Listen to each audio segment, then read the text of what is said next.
Nah, pinternya ya Abdullah bin Saba, pinternya para pengikut Ibnu Sauda ini, gerakan Sabaiyah ini adalah dia memanfaatkan berbagai macam situasi yang terjadi. Di antaranya adalah mereka ini memanfaatkan pemikiran, pendapat Abu Dzar Al-Ghifari. Abu Dzar Al-Ghifari ini sahabat Rasulullah, termasuk as-sabiqunal awwalun. Ya, Abu Dzar Al-Ghifari. Apa yang dilontarkan oleh Abu Dzar Al-Ghifari pada saat itu? Jadi Abu Dzar Al-Ghifari memang sejak awal dia masuk Islam, ya, dia ini sangat zuhud, sangat menjaga diri, gitu ya. Orangnya itu waro, zuhud, menjaga diri dari dunia lah begitu ya, dari harta. Nah, Abu Dzar Al-Ghifari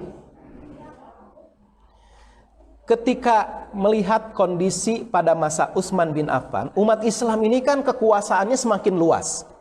Ghanimah ini mengalir terus ya. Ghanimah ini dari berbagai wilayah, sehingga umat Islam pada saat itu mengalami hidup yang sejahtera, makmur. Harta melimpah.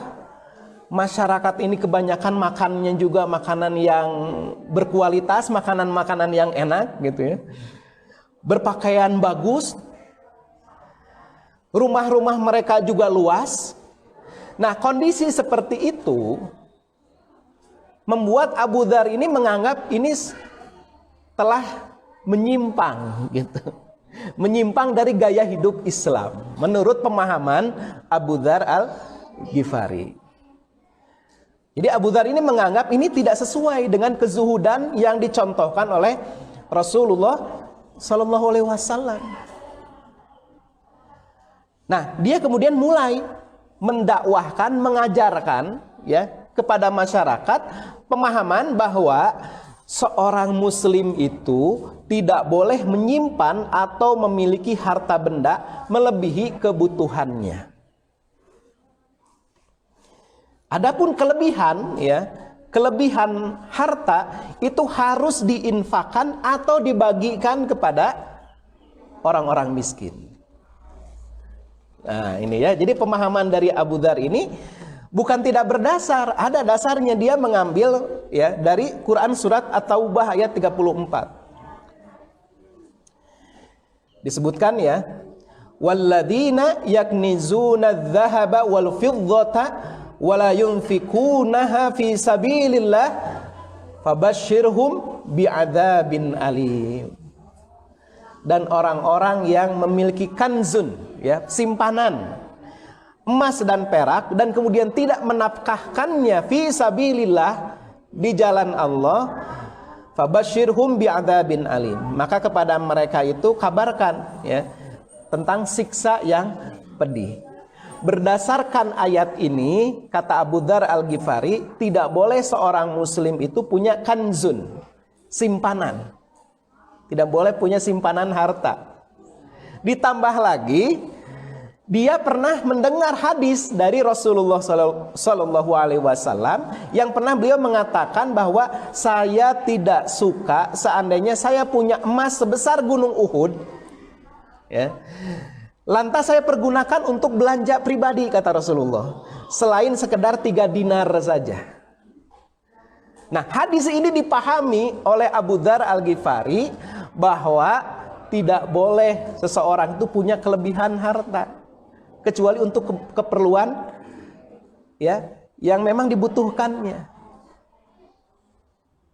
Nah, ini menyebar pemahaman ini, sementara mayoritas para sahabat tidak memahami seperti itu. Yang dimaksud kanzun di dalam ayat tadi surat At-Taubah itu maksudnya adalah harta yang disimpan yang tidak ditunaikan kewajibannya.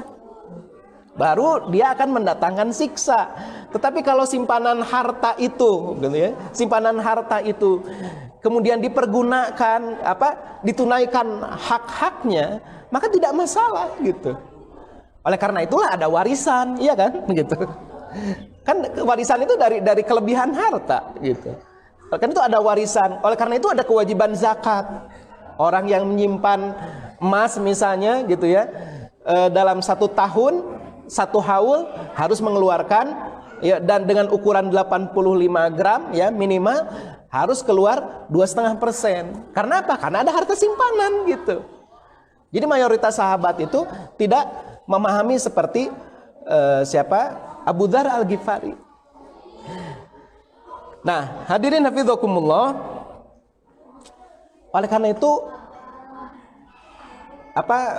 Abu Dzar ini ya, ini dimanfaatkan ya. Dakwahnya ini dimanfaatkan oleh Abdullah bin Sabah untuk mendiskreditkan para pejabat Utsman bin Affan.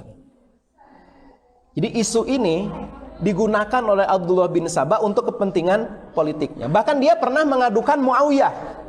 Ya, mengadukan Muawiyah kepada Abu Dzar. Abdullah bin Sabah ini. Jadi Muawiyah ini sudah hidup hidup mewah-mewah gitu ya, bermewah-mewah.